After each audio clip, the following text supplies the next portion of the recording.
Assalamualaikum warahmatullahi wabarakatuh. Perkenalkan, nama saya Ramla Mahajani dari kelas 2A dengan jurusan Manajemen Pendidikan.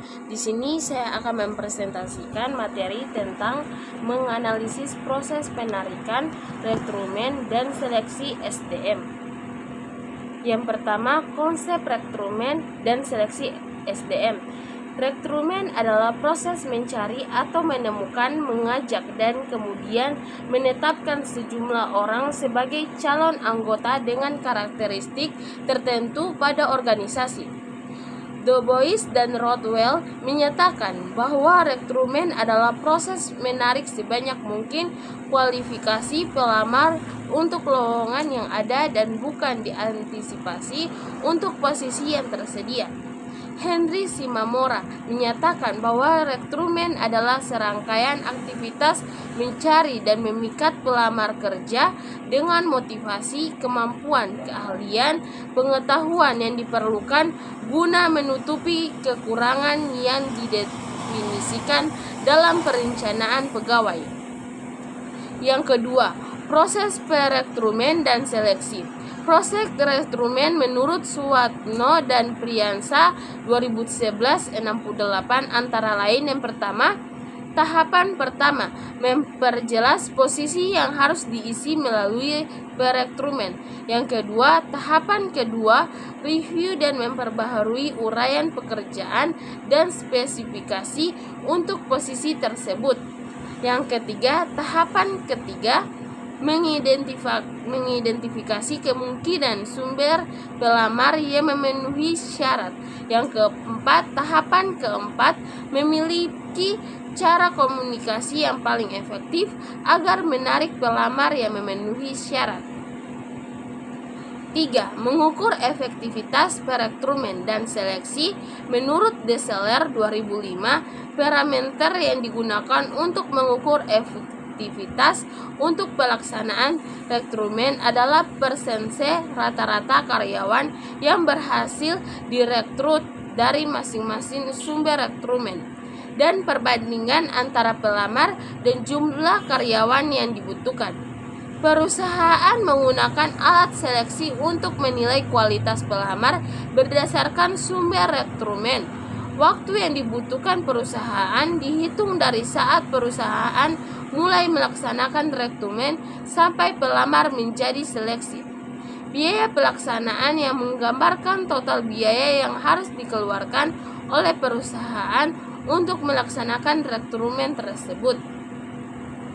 Yang keempat, menemukan kandidat internal dan eksternal. Yang pertama, sumber internal adalah karyawan yang akan mengisi lowongan kerja diambil dari dalam perusahaan dengan cara memutasikan atau memindahkan karyawan yang memenuhi spesifikasi pekerjaan jabatan itu. Pemindahan karyawan itu baik yang bersifat vertikal atau promosi ataupun demosi maupun bersifat horizontal. Yang kedua, sumber eksternal adalah perekrutmen tenaga kerja di luar perusahaan, yaitu A. Kantor penempatan tenaga kerja, B. Lembaga-lembaga pendidikan, C. Referensi karyawan atau rekanan, D. Serikat buruh, E. Pencangkokan dari perusahaan lain, F.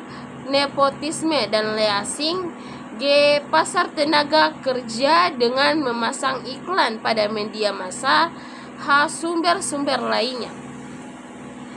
5. Perbedaan rekrutmen internal dan eksternal.